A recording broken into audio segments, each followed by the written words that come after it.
Olá, minha amiga. Olá, meu amigo. Nós fazemos um trabalho aqui com os Gideonitas, uma igreja virtual, todos os domingos pela manhã. Eu falo a eles, mas eles têm uma reunião todos os dias. Vou deixar na descrição do vídeo para você que quer conhecer um pouco mais sobre esse culto diário que eles fazem, exceto de sábado. E é um grupo muito especial. Estou com eles já há cerca de 2 anos, trazendo vários assuntos. E esse é um deles. Estamos falando sobre as 7 igrejas. E hoje vamos falar sobre a igreja de Tiatira. É a quarta igreja pelo qual Jesus enviou cartas. E essa igreja de Tiatira, o conteúdo maior e historicamente a aplicação também ela é grande, ela leva um período muito grande de tempo. Bom, então, sem mais delongas, vamos colocar aqui as transparências para a gente poder compartilhar este assunto, certo? Vamos lá.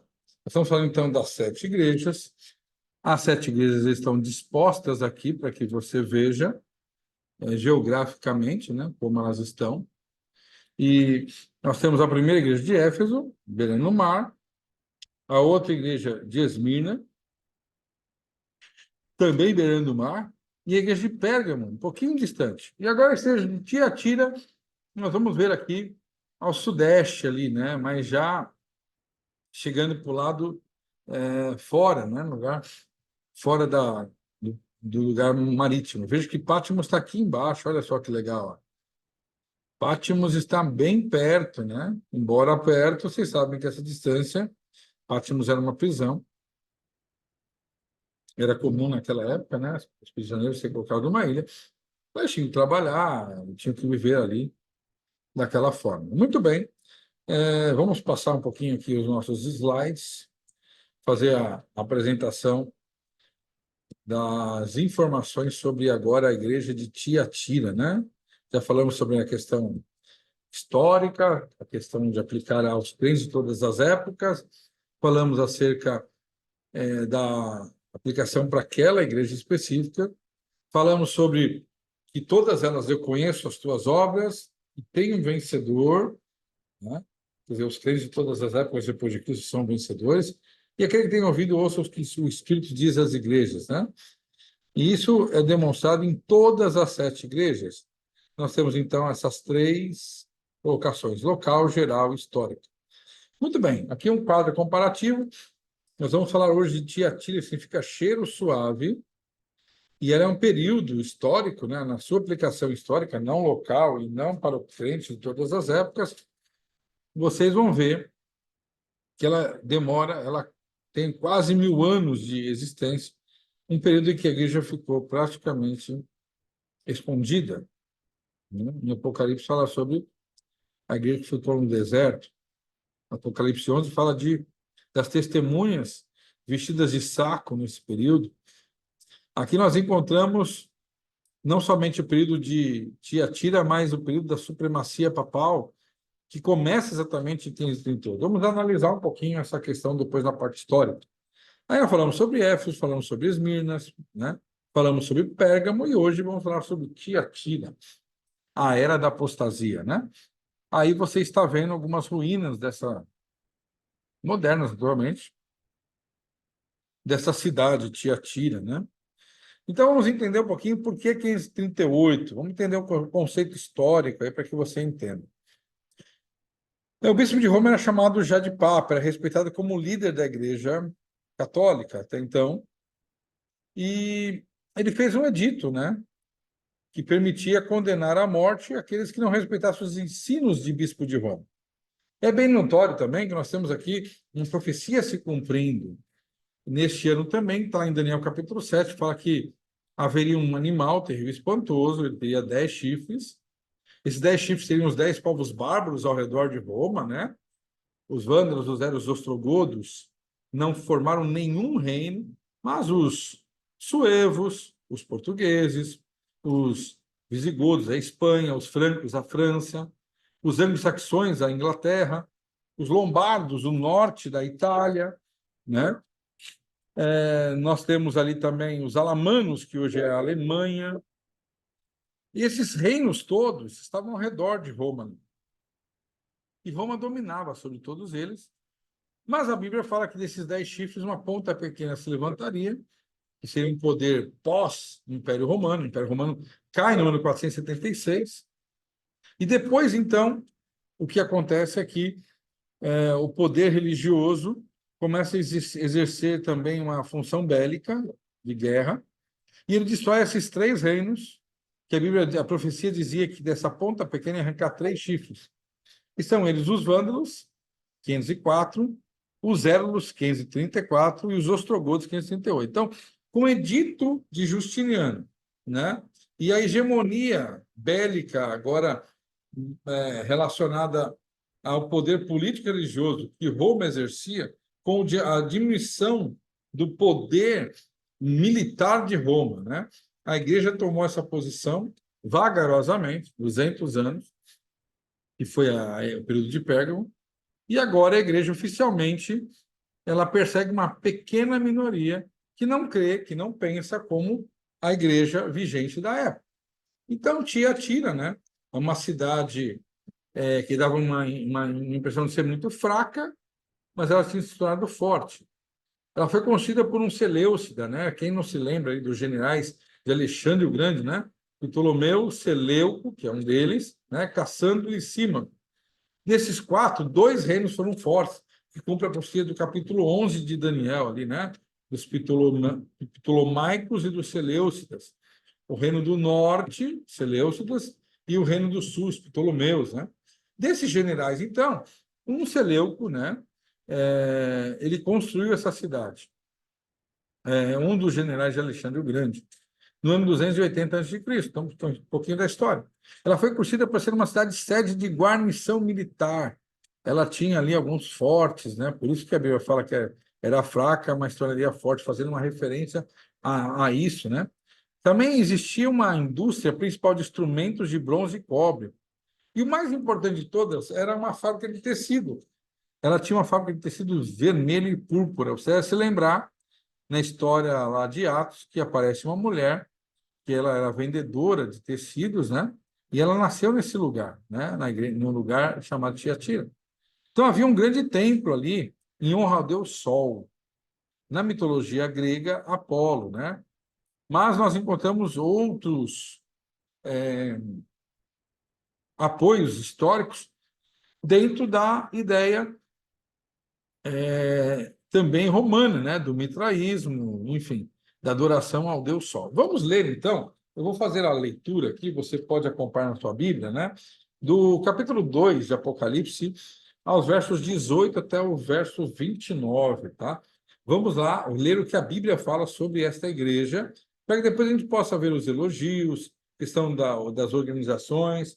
Mas você entende que esta mensagem é para aquela igreja naquela época, é para os crentes de todas as épocas, mas ele está fazendo referência a esse período em que a igreja ia lançar mão dos princípios da Bíblia, ia usurpar o poder de perdoar de Jesus para ela. Foi criado nesse período a questão das indulgências, foi criado nesse período a questão dos sacramentos, em que as pessoas podiam ser salvas através da igreja. E com isso, vocês vão perceber aqui algumas frases, né, que a Bíblia traz lá do Antigo Testamento que mostraria com clareza esse período. Vamos então à nossa leitura aqui desse período, tá? Apocalipse capítulo 2, versos 18 a 29. Ao anjo da igreja em Tiatira escreve: essas coisas diz o Filho de Deus, que tem os olhos como chama de fogo e os pés semelhantes a um bronze polido. Aqui é uma descrição linda de Jesus, né? Os olhos como chama de fogo e os pés como bronze polido, né? Mostrando a pureza de Cristo, né? Conheço as tuas obras, quer dizer, Deus sabe, né, o que eles estavam fazendo. O teu amor, a tua fé, o teu serviço, a tua perseverança, as tuas últimas obras, mais numerosas do que as primeiras. Deus está falando para um povo que estava sendo perseguido, né, por essa organização toda agora criada. Mas tenho, porém, contra ti que tolerasses que essa mulher, Jezabel, e nós remetemos a história no Antigo Testamento, quem foi Jezabel, né? A esposa de Acabe, uma sacerdotisa de deuses, né, como Deus Baal, que era uma afronta a Deus. Ela influenciou Acabe a andar nos caminhos da idolatria. E a idolatria é colocar qualquer coisa acima de Deus. É acreditar que alguém ou alguma coisa é mais importante do que Deus. E nós vamos encontrar isso na história. Vamos continuar nossa leitura. Depois, então, do verso 20, né, aparece a palavra de Jezabel, que está a si mesma e se declara profetiza, né? Ela era uma sacerdotisa ali dos deuses, né, daquela época, deuses de barro. Não somente ensine, mas ainda seduza aos meus servos e pratique a prostituição, a comerem coisas sacrificadas a ídolos. Ele faz uma referência aqui, queridos, à idolatria, não somente a prostituição física, mas a prostituição de adorar outros deuses, né? De tirar o verdadeiro culto, de tirar o verdadeiro Deus do centro, que era Jesus Cristo. Jesus é aquele que pode perdoar pecados, Jesus é aquele que foi ao céu, está preparando o lugar. Ele é o nosso santuário, ele é o nosso intercessor. É com ele que devemos confessar os pecados, é para ele que nós devemos falar e abrir o nosso coração, é nele que nós temos a nossa salvação. Mas o que a igreja fez na época? A igreja começou, nesse período, a dizer: nós somos sacerdotes, né? E começou a adorar ídolos, adorar imagens, adorar o sol, a ter na tradição grego-romana os seus deuses, a mistura dos verdadeiros, do verdadeiro Deus, né, trazendo adoração a imagens, a santos, justamente para poder fazer um sincretismo religioso com o mitraísmo, que tinha vários deuses e cria desta forma, né? Então, veja bem, vamos continuar nossa leitura, se você já entendeu. Estou aqui falando mal dos nossos irmãos católicos, mas a igreja historicamente fez isso. E, infelizmente, né, muitas pessoas durante a história foram enganadas, mas Deus sempre teve pessoas fiéis, até mesmo dentro de qualquer organização religiosa. Deus não vê placa, Deus vê coração, Deus vê sinceridade, Deus vê vontade de adorá-lo, né? Infelizmente, nessa época, a Bíblia não era conhecida, a Bíblia não era difundida, somente pouquíssimas pessoas tinham direito a estudar a Bíblia. Então, as pessoas eram enganadas facilmente por pessoas que usavam a palavra de Deus simplesmente para trazer seus próprios interesses, né? Obrigar as pessoas a fazerem as coisas, a obedecerem. Antes era pela força militar, agora é pela ignorância da religião. Então, veja bem, verso 22 agora. Eis que a, eis que a, eis que a posto de cama, que minha letra aqui tá muito ruim, muito baixinha, muito pequenininha a letra. Bem como a grande tribulação, os que ela adultera, caso não se arrependam das suas obras que ela incita. Falando ainda de Jezabel, né? Que enganaria muitas pessoas fazendo essa prostituição de verdade com a mentira. A gente entende que, biblicamente, a igreja ela é a verdadeira esposa de Cristo. Quando você se mistura com outras idolatrias, você se torna uma prostituta espiritualmente falando, né? É sobre isso que o texto está querendo dizer. Matarei os seus filhos e todas as igrejas conhecerão que eu sou aquele que sonda as mentes e os corações. Fazendo referência à matança que teve dos filhos de Acabe, né? Também a filha de Jezabel. Você pode encontrar essa referência. Depois eu vou dar mais à frente, vou falar um pouquinho sobre isso. Eu vou explicar um pouco melhor. Mas eu dou a referência aqui, mas é uma referência à matança que houve os filhos de Acabe. Então, mas aqui Deus está falando que sonda os corações, né? Muitas pessoas foram enganadas nessa época, não tinha a palavra de Deus. Digo, todavia, a vós outros, e os demais em Tiatira. Há tantos quantos não têm essa doutrina, quer dizer, não conhecem, né? E as que não conheceram, quer dizer, Deus sabe que muitas pessoas não conhecerão a palavra de Deus. Então, Deus ele age de uma outra forma com essas pessoas. Misericórdia de Deus, né? Por aquelas pessoas que tiveram oportunidade de ouvir a palavra de Deus. Por você tem oportunidade, é um grande privilégio.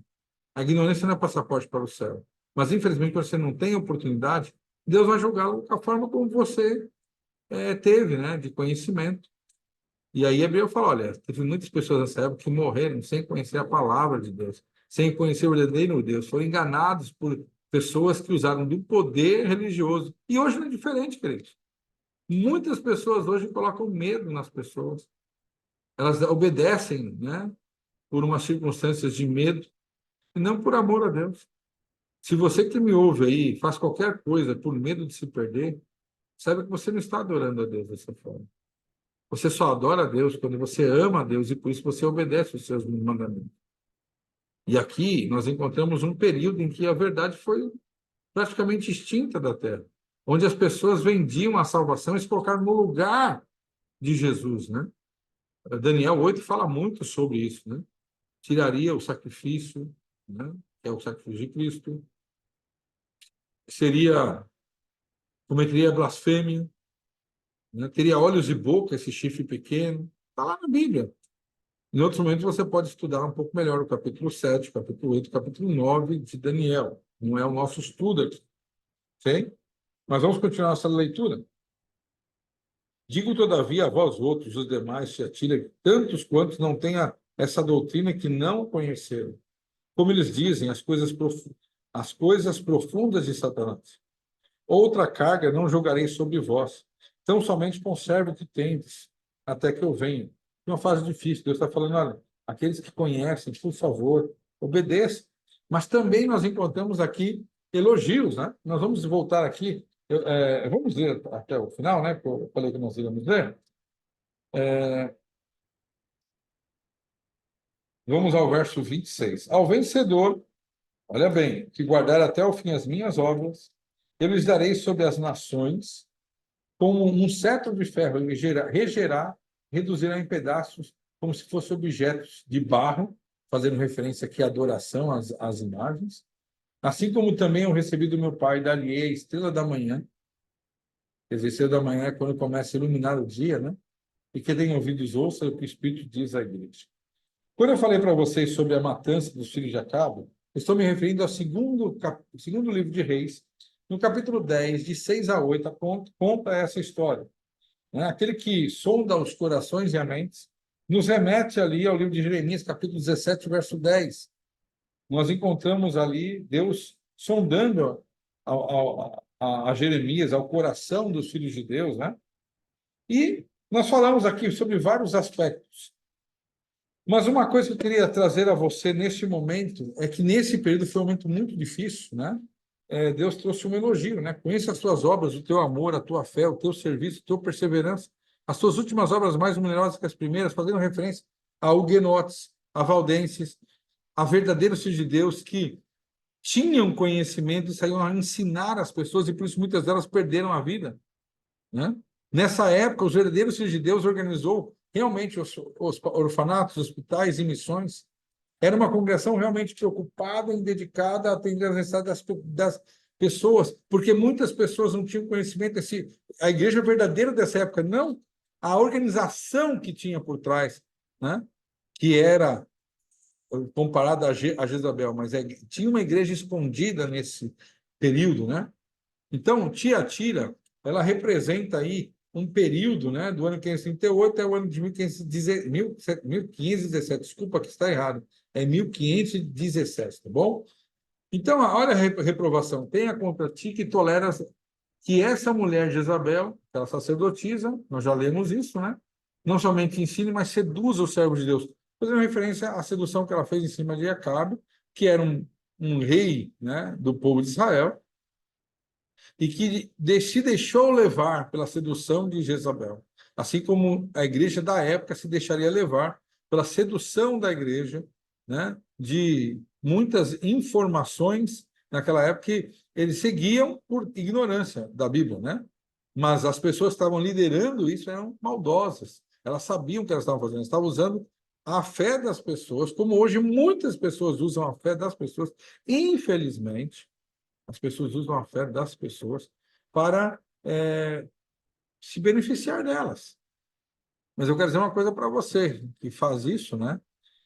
Se você vai um dia me ouvir, Deus ele sonda os corações, como diz aqui nessa carta a Tiatira. E se você por acaso estiver fazendo desta forma, enganando pessoas, você pode ser enganado, você pode não saber a verdade e ensinar, né? Eu posso estar errado aqui, mas Deus sabe da sinceridade que a gente estuda, a gente se prepara para ensinar, né? E, infelizmente, algumas pessoas não fazem, ainda que errem, né, por ignorância, ou porque não entendeu, porque não normal, mas quando elas fazem de maldade, Deus cobrará delas, né? Então, Jezabel foi dessas, né? Foi uma princesa fenícia, que era sacerdotisa de Baal, né? Um deus pagão da natureza, e ela promoveu, então, a adoração ao sol, só assim como o catolicismo, na época, estava fazendo desta forma, né? Adorando no dia do sol. Logo saiu leis, né, que faziam com que as pessoas adorassem o sol no domingo, que era ou o dia do dominador, do imperador, mas agora a figura do imperador não existia mais. Então eles tinham essa relação histórica, essa tradição aí, né, com essas adorações, especialmente do mitraísmo, que era uma religião da época que influenciou muito o catolicismo. O catolicismo, historicamente, é uma mistura de cristianismo com mitraísmo, né? E adoração ao Deus Sol tinha a ver com isso. Deus estava fazendo referência a isso. Conselho, conservas o que tens, quer dizer, ainda tem pessoas, né, nesse momento que estão sendo fiéis às doutrinas de Deus, e a promessa, né, de reger com o cetro de ferro, né? Quer dizer, teremos a oportunidade um dia de sentarmos junto com Deus na eternidade. Ele será o nosso rei. Ele estará, depois de 1000 anos, voltando para a terra e restaurando a terra, e nós estaremos junto com eles, como vencedor dessa batalha entre o bem e o mal, né? E fazendo referência a Jesus como estrela da manhã. Então, ela representa esse quarto período do cristianismo, quando a Igreja Católica, sob a liderança do Papa, passou a perseguir de morte o verdadeiro povo de Deus. Gostaria que você entendesse, nós estamos fazendo assim apenas uma síntese, mas você que está aqui está entendendo. E na semana que vem, nós iremos falar sobre a Igreja de Sardes. A Igreja de Sardes, que é uma igreja do período da Reforma. Eu tinha errado ali, você lembra? 1715, não, é 1517, eu vou corrigir. Mas nesse dia, historicamente, um grande baluarte da palavra de Deus, um dos reformadores, entre muitos, né? Recomendo que você leia o livro Grande Conflito.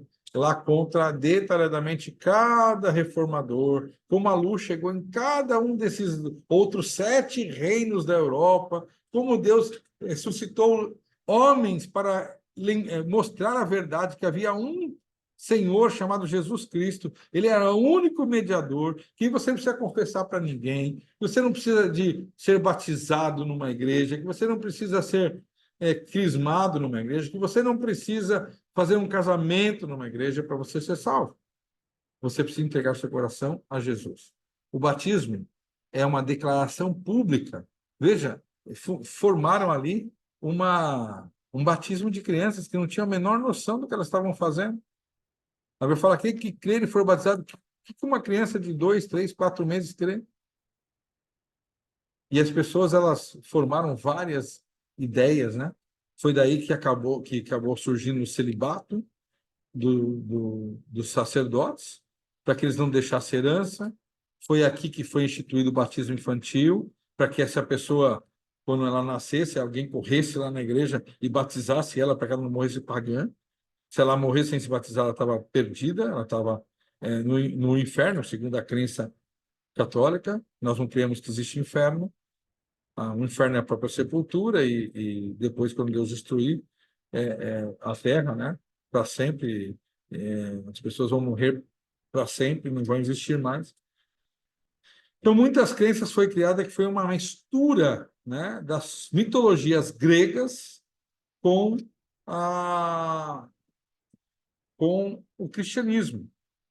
Você vai ver que muitas das ideias, muitos dos ensinamentos da igreja até então, né, ainda que existisse um papa, enfim, era voltada para que as pessoas só poderiam chegar a Deus através da igreja.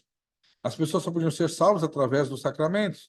As pessoas só podiam ser perdoadas através de indulgências. E quem substituía o Filho de Deus na terra era a igreja. Havia até na mitra, né, dos sacerdotes, a expressão Vicarius Filii Dei, substituto do Filho de Deus na Terra, né? Substituto do Filho de Deus. Então você nota que, veja, existem muitos irmãos católicos que nós amamos, são filhos de Deus, não há nenhuma diferença entre nós e eles. Deus ama todos igual. Deixa isso bem claro. Não existe placa de igreja que vai para o céu, existem pessoas que, assim como aquele pequeno povo estudava as Sagradas Escrituras, pesquisava a vontade de Deus, o pouco que ouviam, obedeciam, fizeram um lindo trabalho ajudando pessoas na época que realmente precisavam. Foi uma igreja que ficou escondida em cavernas, perseguida. Nesse período houve muita matança de verdadeiros filhos de Deus. Eu me lembro de uma história que me contaram sobre os valdenses. Eles tinham uma igreja, eles viviam no sul da Itália, onde hoje é o sul da Itália. Eles tinham uma caverna que eles adoravam a Deus dentro de uma caverna para se esconderem. E um dia descobriram onde eles estavam. Essa caverna chamava em italiano Chiesa della Tana, que seria Igreja da Terra, do italiano para o português. E eles foram asfixiados porque puseram fogo na entrada da caverna e morreu cerca de 2.000 valdenses. Muitas pessoas que se levantaram para falar da palavra de Deus, como Wycliffe, foram queimados vivos. É sobre esse que Deus faz um elogio. Suas obras foram maiores do que as primeiras. Mas também fala de um período em que a verdade foi jogada por terra, em que Cristo seria tirado do centro da salvação, em que o mundo estaria mergulhado numa escuridão moral, numa escuridão de conhecimento, tanto é que é conhecido pela história como a Idade Escura, mas Deus chamou você para que mesmo em meio a esse mundo, que não é diferente hoje, vamos fazer uma aplicação para nós hoje, o mundo continua em grandes trevas. Até mesmo no cristianismo tem muitas pessoas indo à igreja para para fazer uma barganha contra Deus. E é interessante como essa barganha, né, é feita. As pessoas elas vão na igreja e elas são estimuladas a devolver dinheiro, a dar dinheiro, não devolver não, dar dinheiro, para que elas recebam bênçãos. Tem gente vendendo um pedacinho do céu, isso não é piada, isso acontece muito nos nossos dias. Tem pastor evangélico fazendo predições do futuro, como os cartomantes fazem. Tem pastores hoje que vivem pedindo dinheiro, pedindo dinheiro, pedindo dinheiro, e tudo que eles fazem é isso. Queridos, estamos mergulhados na mesma situação. E muitas pessoas vivem na ignorância porque não conhecem a palavra de Deus, não sabem as leis de Deus, não sabem a vontade de Deus. Mas o justo juiz, aquele que conhece todas as coisas, ele vai saber aqueles que estão sendo Jezabel nos dias de hoje, ou, infelizmente, aqueles que não tiveram a oportunidade de aprender sobre a palavra de Deus. Mas eu quero dizer a você que você não é um ignorante, você tem a palavra de Deus. Estude a palavra de Deus, para que você não seja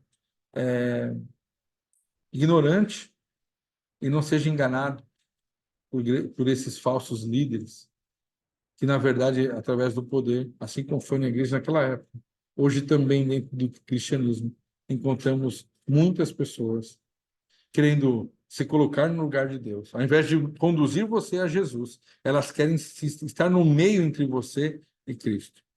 Queridos, só existe um grande líder, só existe um capitão, só existe um Senhor para ser adorado. Ninguém na Bíblia, ninguém na história, ninguém na tua igreja deve ser estrela. A única estrela que existe é Jesus Cristo.